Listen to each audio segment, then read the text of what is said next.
आज घर की इतनी साफ सफाई कैसे? कोई आ रहा है क्या? अरे हाँ, बताया तो था, बॉस आ रहे हैं। फिर से? फिर से का क्या मतलब होता है? बॉस है वो। हाँ हाँ, उन्हीं का ही तो घर है। मेरा कहाँ बेटा? ऐसे क्यों कह रहे हो? मम्मी, शायद से कोई आया है दरवाजे पर। क्या समझ रखा है उसने अपने आप को? शादी कर लिया तो इसका ये मतलब नहीं है कि गुलाम बना के रखेगा मेरे को। क्या हुआ? देखो तो इसे, जब देखो चली आती है। घर है धर्मशाला। बेटी है वो, उसका भी घर है। बेटी वो होती है जो अपने माँ बाप की बात माने, वो नहीं जो अपनी मनमानी करे। अरे बेटी है वो तो अच्छा है ना, किसी ने तो अपने मनमानी की। क्या यहाँ पे मेरे बारे में बात चल रही है? नहीं, हो रही थी। ये वैसे घर इतना सजाया क्यों गया है? मम्मी के बॉस आ रहे हैं ना। फिर से का क्या मतलब होता है? ये तुम लोगों को हो क्या गया है? जब भी कोई आता है तो तुम लोग ऐसे क्यों करते हो?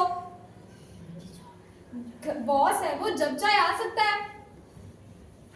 मम्मी, शायद से कोई आया है दरवाजे पर। अरे आप खड़ी क्यों हो गए? इस घर में खड़ा होना भी पाप है क्या? मुझे कोई काम याद आया, मैं उस काम से जा रहा हूँ। पर सुनिए तो। अरे मम्मी, क्या? आप जानते हो ना पापा ऐसे ही है। और ये ऐसा क्यों करते हैं? जब भी घर में कोई आता है तुम लोग ऐसा क्यों करते हो? मेरे घर की भी कुछ ऐसी ही बात है। मेरे घर की भी मतलब? क्या चल रहा है तेरे घर में? वो रोज हर रात लेट से आते हैं और जब पूछो तो रहने दो। अरे सुन तो। क्या मैं आ जाऊँ? अरे आइए सर। नमस्कार। नमस्ते। कैसी हैं आप? बढ़िया। अरे आप तो जैसे ऑफिस में दिखते हैं, आप यहाँ पे और खूबसूरत दिखती हैं। बेटा सुनो जरा। ओह, ये साहबजादे भी यहाँ पर हैं। नमस्ते नमस्ते। और काम कैसा चल रहा है? बढ़िया। बढ़िया। अच्छा। मैं पानी लेके आती हूँ। तो पढ़ाई पूरी हो गई कि नहीं? नहीं, अभी चल रही है। मम्मी ने तो बोला कि तुम्हारी लीजिए। पढ़ाई पूरी हो गई। पानी पीजिए। अरे ये भी यहाँ पर है। क्या मतलब? यही? यहाँ पे जब भी रह सकते। अच्छा, हाँ वो बात भी तो है। चलो ऐसे बात करते हैं क्या? अरे छोड़िए। वैसे आपकी बेटी आप पर गई है, खूबसूरती है। तुमने बात की? हाँ, कर ली। हाँ, हमने बहुत सारी बातें करी हमने। तो कुछ हो सकता है क्या? अगर आपने ठान ही लिया है हो जाए जरूर। मैं कुछ समझी नहीं। अरे जब एक माँ ठान लेती है कि भाई उसकी बेटी की नौकरी लगानी है तो जरूर एक माँ की चिंता के लिए ये बॉस के जरूर लग जाएगी। ठीक है तो आप बात करिए, मैं जब तक लंच लगाती हूँ। अरे नहीं, माफ करिए, क्षमा करिए, मेरे को बहुत सारा काम है। अरे लंच बनाया है मैंने, बस रेडी ही है। सॉरी, मैं निठल्ला नहीं हूँ एक्चुअली, अनएम्प्लॉयड, सो मेरे को बहुत सारा सुनिए काम तो, है। मम्मी वो सॉरी। चली गई है। तुम लोग ऐसा क्यों करते हो? जब भी घर में कोई आता है मैं हमेशा कोशिश करती हूँ कि इसकी नौकरी लगा दूं। एक ने तो नौकरी करके छोड़ दी है। वाह! लगवाने के लिए कहा किसने? नौकरी लगवाने के लिए कहा किसने? क्या तुमने पढ़ाई की है? तुम्हारी पढ़ाई पे इतने पैसे खर्च किए, तो नौकरी तो करो। नौकरी लगनी होगी तो लग जाएगी। तो मैं भी तो वही कोशिश कर रही हूँ। मैं इस घर को जोड़ने की कोशिश करती हूँ, पर तुम लोग कोई कसर नहीं छोड़ते मुझे जिंदा जलाने की। वाह! नाटक रचयिता ने भी क्या नाटक लिखा है। ये जो मैंने अभी नाटक देखा वो मोहन राकेश ने लिखा था, आधे अधूरे। इस नाटक में केवल यही नहीं, इस हर घर की परिस्थिति बताई गई है। भारत रत्न महोत्सव में एक से एक बढ़ के नाटक है। अरे अगला नाटक का टाइम हो गया, चलो। राजाओं के राजा, शहंशाह के शहंशाह, बेताज बादशाह, हुजूर आला पधार रहे हैं। राजाओं के राजा, शहंशाह के शहंशाह, बेताज बादशाह पधार रहे हैं।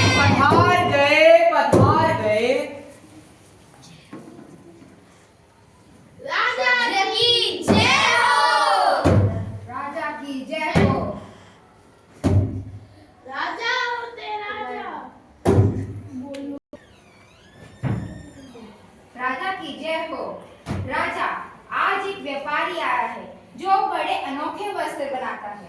पेश करें। आइए। महाराज की जय हो। महाराज, मैं इस प्रकार के वस्त्र बनाता हूँ, दिखाई नहीं देते हैं। वो वस्त्र जो आप पहनेंगे तो, लेकिन आपको लगेगा कि आपने कोई कपड़े नहीं पहने हैं। अच्छा जी महाराज। ऐसे वस्त्र जिसमें पता चले मैंने कपड़े नहीं पहने हैं। जी महाराज। ऐसे भी कोई वस्त्र होते हैं। जी महाराज, मैं बनाता हूँ ऐसे वस्त्र जो कोई पहने उसको पता नहीं चले। ऐसे भी वस्त्र जिसको पता न चले। मेरे को ये वस्त्र चाहिए। पर महाराज, क्या? महाराज, इसके लिए मुझे आपका सारा खजाना, सारे पैसे चाहिए। दिया। महाराज, अभी एक खबर पता चली है। क्या? बताओ। हालुश ने एक घड़ी बनाई है। कैसी घड़ी? जिस घड़ी के अंदर कोई नहीं होगा, पर वो तब भी लंबे समय तक चलेगी और समय दिखाएगी। अद्भुत। एक ऐसी घड़ी जिसके अंदर एक व्यक्ति हो और उसको समय का पता चले।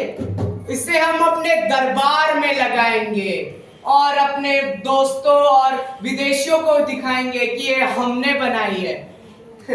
पर ये बनाई तो उस लड़के हानुश ने है।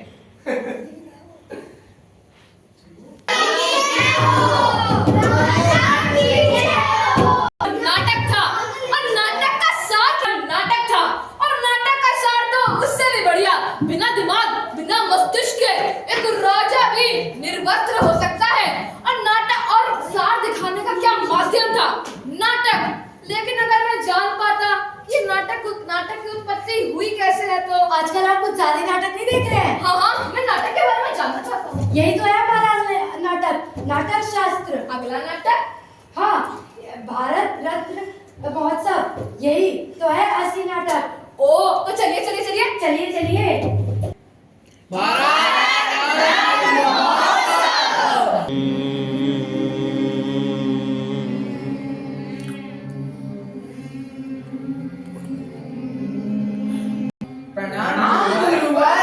सदा यही बने रहे। कहिए ऋषिगण, आज किस प्रयोजन से आना हुआ? हे मुनिवर, जब से आपने नाट्य शास्त्र की रचनाएं की हैं, तब से हमारे हृदय में कई प्रकार के प्रश्न उठ रहे हैं। कहें, संकोच न करें। गुरुदेव, ये नाटक कब से शुरू हुआ और इसका उद्देश्य क्या है मुनिवर? यह बहुत ही अच्छा प्रश्न पूछा आपने। जी। यह प्रश्न सिर्फ नाटक ही नहीं बल्कि जीवन के सार को भी समझाता है। त्रेता युग में जब मनुष्य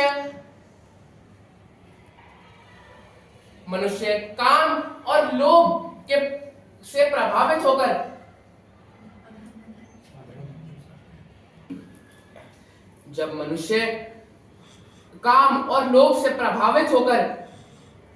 अधर्म और संघर्ष के मार्ग में चल पड़ा, तब इंद्र ने ब्रह्मा जी से प्रार्थना की कि कोई ऐसा माध्यम हो जिससे देखा और सुना एक साथ जा सके, जिससे मनुष्य धर्म, अर्थ और मोक्ष की प्राप्ति कर सके।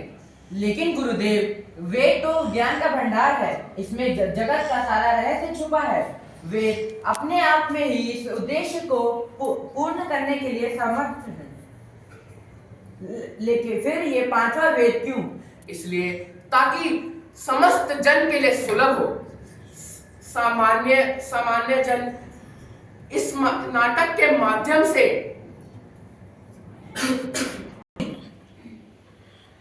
शिक्षा और धर्म के मार्ग पे लाया जा सके। इसलिए ब्रह्मा जी ने चारों वेदों के तत्वों को मिलाकर नाट्य शास्त्र को बनाया। चारों वेदों के तत्व वे क्या है गुरुदेव? जो नाटक का पाठ आप सुन रहे हैं उसे ऋग्वेद से लिया गया है।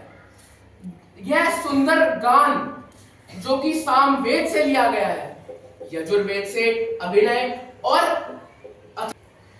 ऐसे ही ब्रह्मा जी ने इन चारों वेदों के तत्व लेकर नाट्य शास्त्र को निर्माण किया।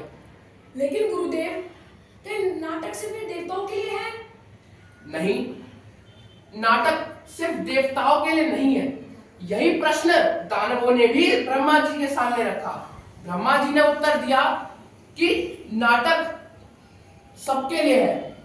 नाटक देवताओं, दानव और मनुष्यों सबके शुभ अशुभ कर्मों को दिखाता है। नाटक दुख से, शोक से पीड़ित लोगों को मार्ग पे लेके जाता है। इसमें सारे भावों, शिल्पों, रस, ऐसा कोई ज्ञान नहीं जो नाटक में ना हो। गुरुदेव, समस्त सृष्टि का समाहार, लौकिक व अलौकिक भी, बहुधर्मी, सारे जीवों के भावों का समस्त। हाँ ऋषिगण, नाटक सभी कलाओं का समावेश है और हम इसे सभी कलाओं का महासंगम भी कह सकते हैं। निसंदेह मुनिवर, तो पशुओं का समाज होता है। इसी आशा और अपेक्षा के साथ समाज कला और कलाकारों को उनकी जगह दे जिसके वह अधिकारी हैं। मैंने नाट्य शास्त्र को पंचम वेद कहकर पुकारा है। पंचम वेद समस्त वेदों का ज्ञान है। गुरुदेव की जय हो। धन्य हो गुरुदेव। ऋषिगण, मेरे रंगकर्मी पुत्रों ने एक नाटक तैयार किया है। चले और उसका आनंद ले।